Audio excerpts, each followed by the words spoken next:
get mad at and what they don't decide to get mad at. Because this is the thing that I found. Takes a little 10 minute countdown. When Floyd Mayweather was doing, 10 minutes, starting now. They were doing one of those behind-the-scenes things at his gym, and he has what he calls doghouse fights. And let me just say, this kind of thing has been going on in gyms forever, right? They've always had gym wars, and people have even set up, this was a thing that I'm pretty sure became illegal in California fairly recently, in the last decade. They stopped allowing people to have what they call smokers.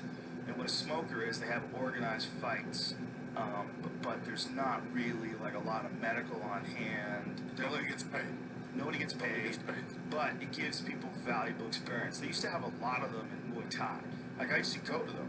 They were cool. They would set up like these little plastic lawn chairs. You pay a small amount of money, you know, like $30 or something like that, and you go and you watch all these amateur fights. And a lot of times kids are pretty fucking talented, and it's fun to watch. But so they've always had organized gym fights.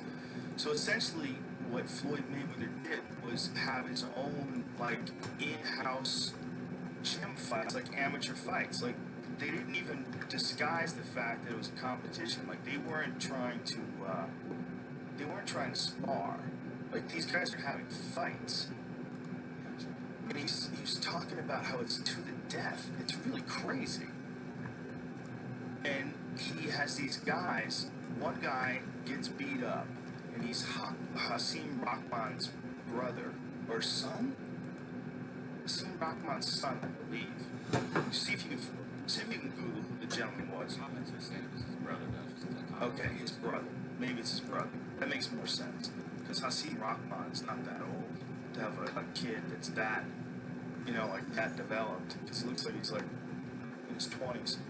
Maybe he is. Anyway, point being, so this English guy beats up Hasim Rahman's one brother, and then the mom comes back with the bigger brother, and the English guy fights him too, all on the same day. And they're fighting like these 30-minute rounds. It's crazy. And they put it on TV. Yeah, I mean, dude, there's definitely winner and loser. What's crazy is... Sorry.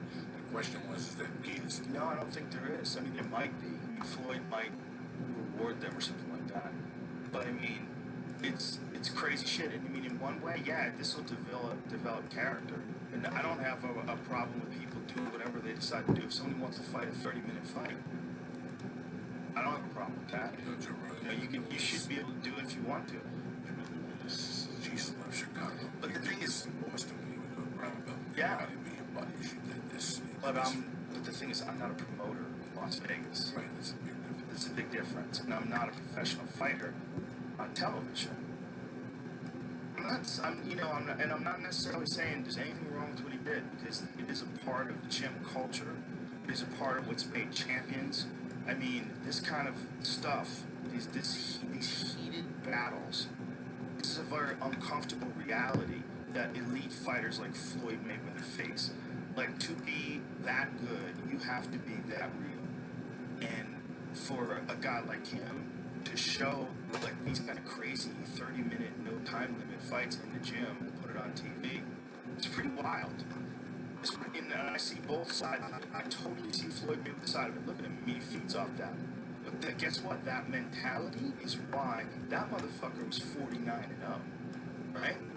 That motherfucker is arguably the best boxer ever. Who got hurt less than Floyd Mayweather? Who boxed people's face off and everybody thought was going to kill him better than Floyd Mayweather? Remember when he fought Maidana? And he fought him the first time, and Maidana caught him in the exchanges. Ripped him out. And he fought again the second time, and he just put a clinic on Maidana. Just put a clinic on him. It's like all of a sudden Maidana was fighting a totally different guy. Like Floyd had figured out Maidana's style, or decided not to fuck around in this fight, decided, to really take him seriously and really focus on him. Just very nice. It was really different. Genius in a lot of ways. We all agree with a lot of this shit he does. But listen, man, His self-promotion games off the charts.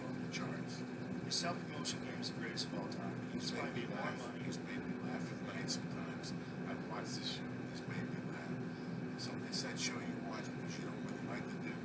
Yeah. But you want it. I mean, you know, so. I bet I would love it. I bet I would love it. He's a psycho. And I've watched it like 3 times. I'm like, you know what? It's a motherfucker. Exactly. That's it. Exactly. Well, I don't think what the fuck you want. You don't get it not like that. You don't get that 40 unless he's in that kind of movie. But I think he handles it as good as any fucking human being that can be in the position he is. It's a crazy position to be in, to be a young guy with not much money. And you name some money Mayweather. I mean, he's, who the fuck names himself money? I mean, he's hilarious. Oh, shit. Exactly. Well, I mean, I'm reading right now. Well, he might give it to me. I don't even have this people all the time. Oh, man, this is Dallas Cowboy. That was a great beat. You understand, man? I don't think like that. I'm sure Ricky Day. I'll give you the article. 3 hits of acid. Where already 1,000 was in the offseason. He would rent the hotel and hang out with Pryor at the comedy store. Hollywood Henderson was the lab point assistant before Rick James. Before they played the Broncos, just to name the fame. He went on national TV and took Ken Homage Crush. Then the Broncos figured that so Crush didn't juice number 1 hit. Well, the Super Bowl, he in the second score. I said, he just fucking broke the wall. Big fucking, you know, he talk shit. People, hey, you know, he talk shit. Yeah. On game day, he showed up. Then they blew him out. Fucking 2 fingers during the game. Cowboys saw him at that time. It's 2 fingers. You can't do 2 fingers.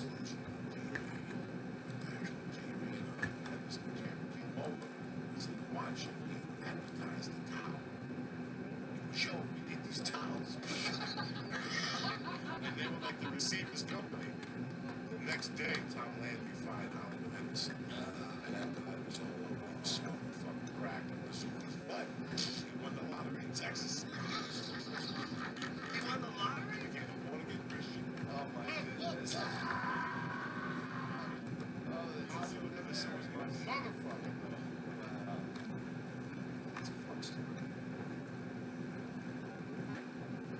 Yeah. I mean, I just want to be clear about all that stuff that I'm saying about the Floyd Mayweather thing. I just think that athletic commissions, you know, like when they find people, when they get mad at people for stuff, it's sometimes they do it in a very heavy-handed way, and I think it's kind of obscene. Like,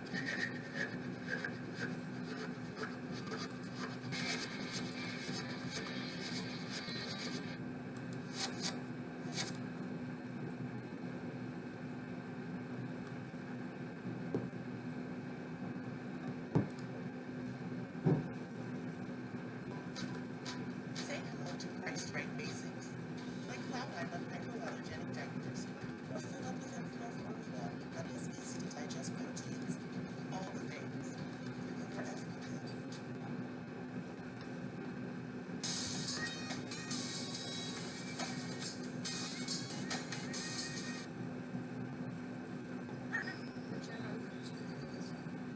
I did a lot in 1975 when I was two kids.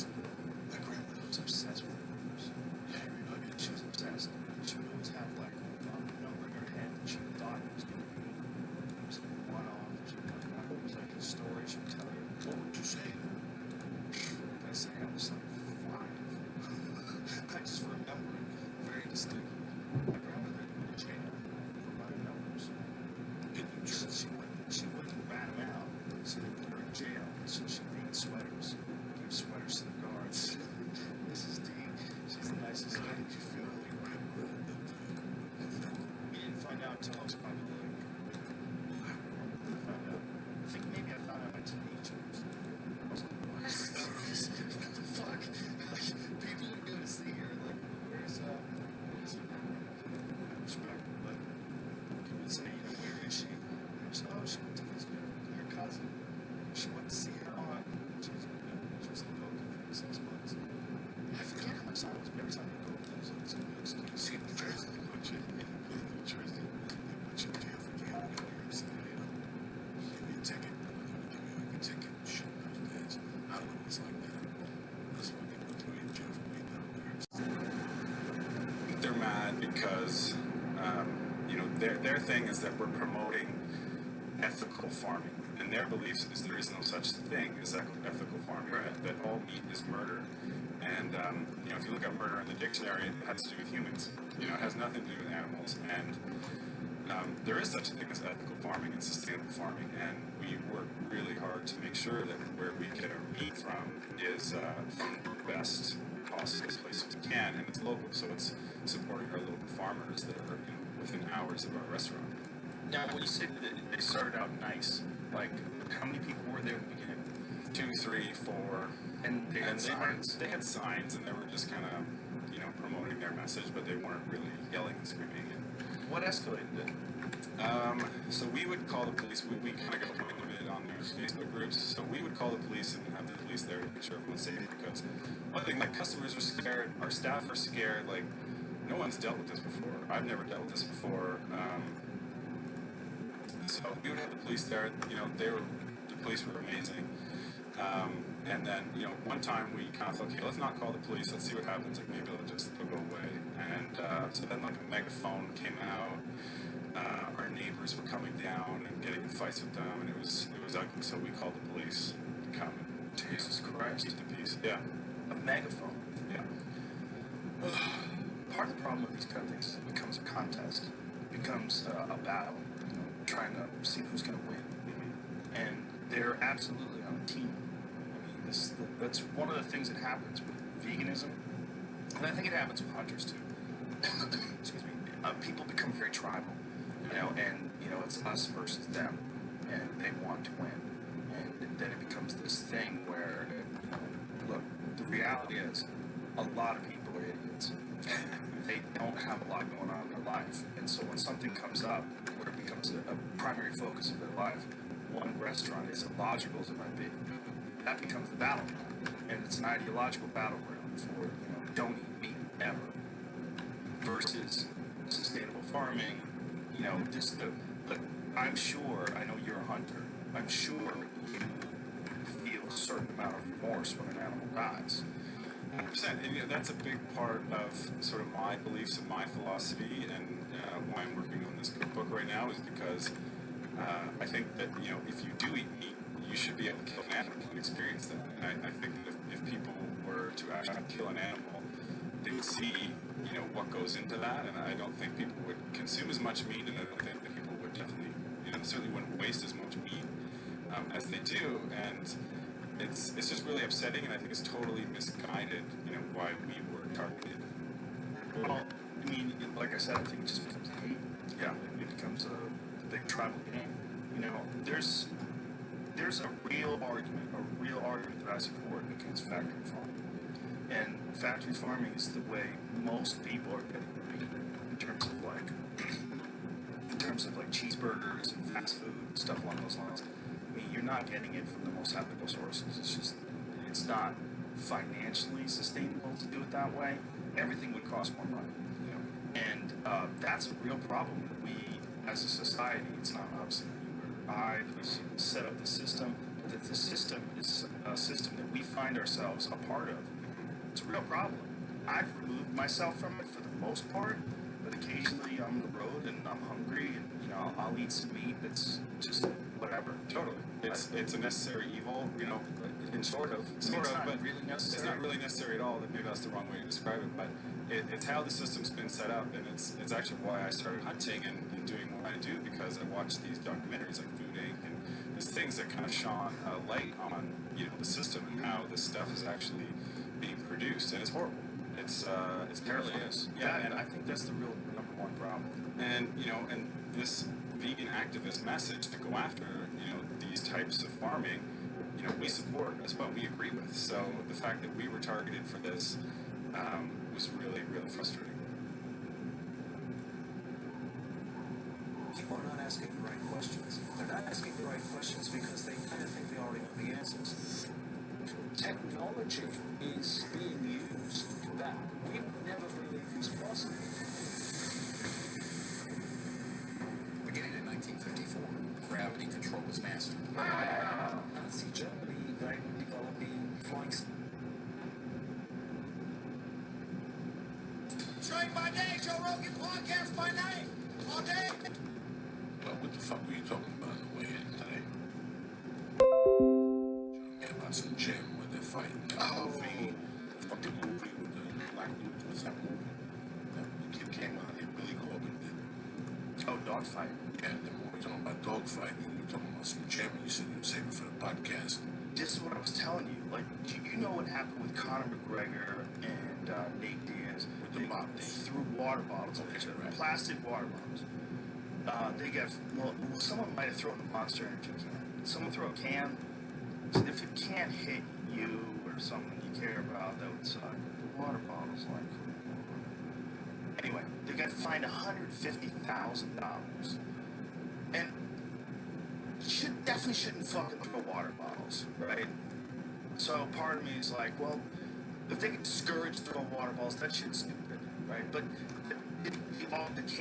the altercation's probably good for business. The altercation, I mean, I get excited.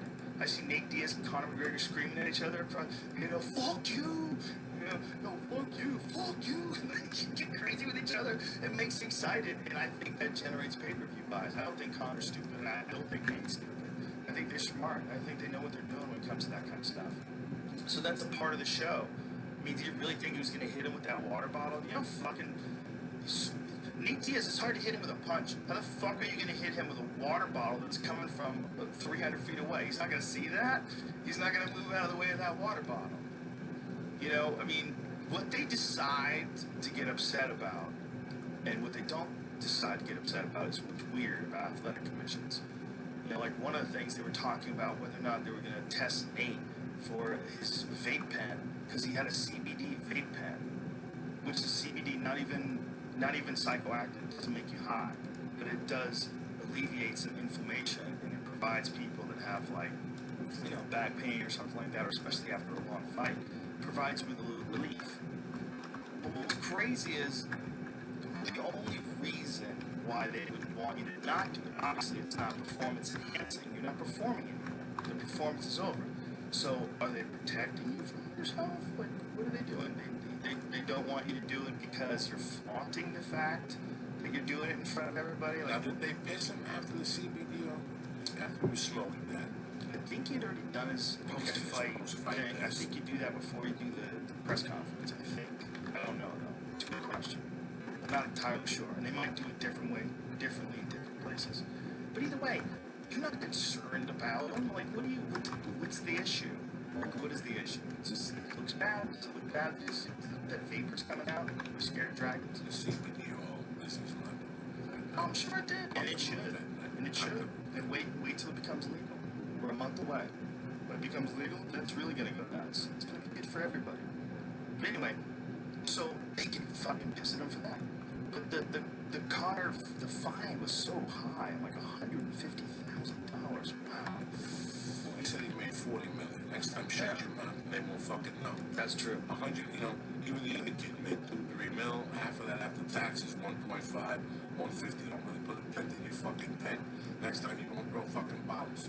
That is, you got Unless they both went to Danish and just checked up the things. Wanted to see it. Wanted to UFC pick up the tab. 300 because it came out of your fucking end for the pay-per-views. That's something. There's always 150 is not that bad. They walked away with a ton of loot. it's a good There's point. got to be some type of repercussion. 150 and they can fight again in November.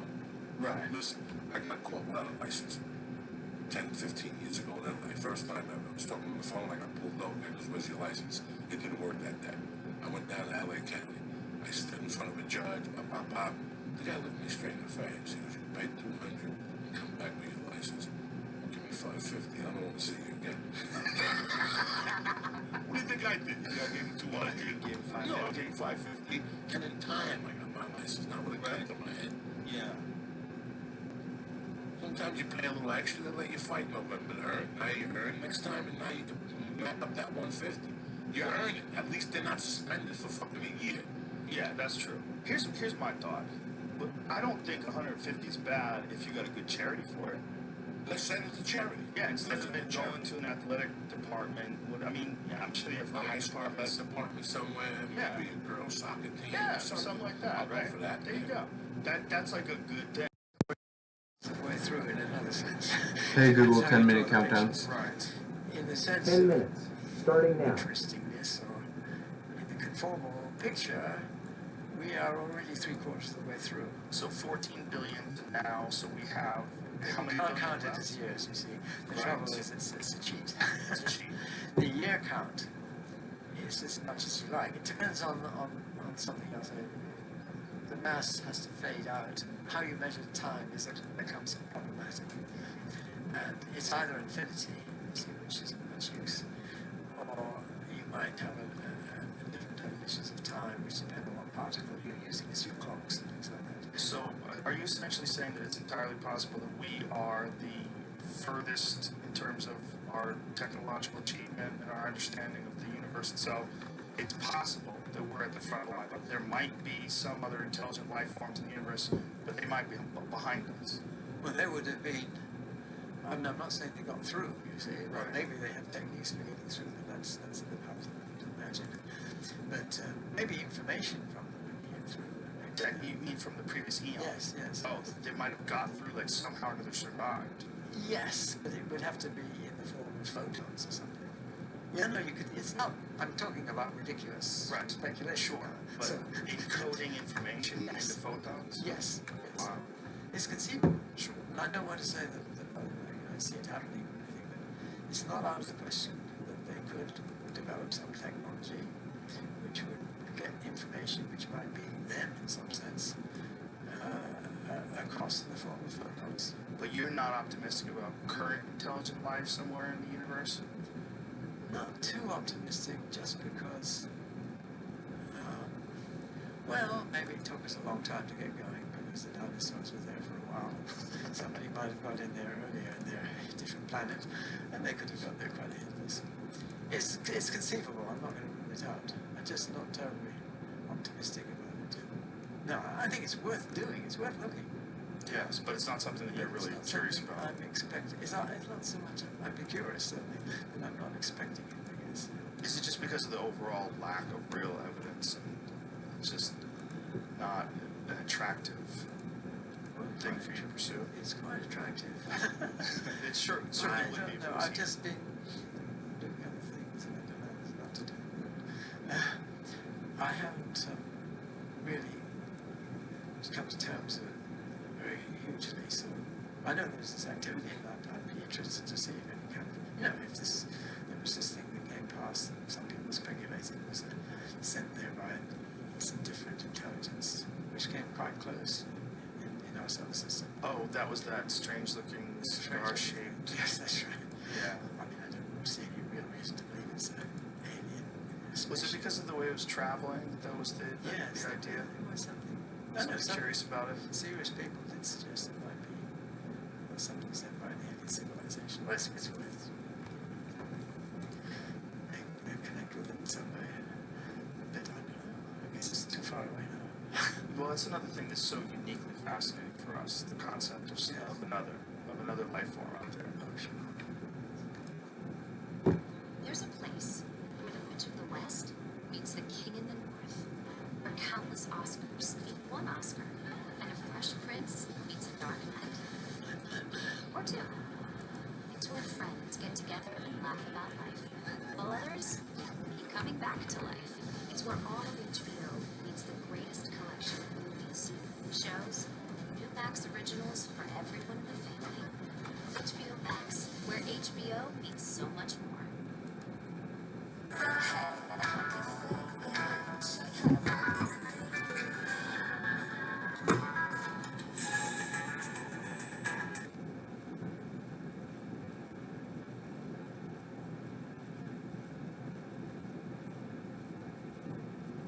I'm poly-bi, and I'm also fluid gender. My favorite thing is to be fluid gender because you can go however you're feeling. But people have to know what to call you, so you have to update them on your pronouns constantly. For doing what you're doing right now, I'm a generation older than you guys. I know comedy better than anybody in this room. That's for goddamn sure. And I know disrespect, and I've been through a lot of shit. Like, I know that what... Thanks, man. Thanks for doing this. Thanks for coming in. 100%, man.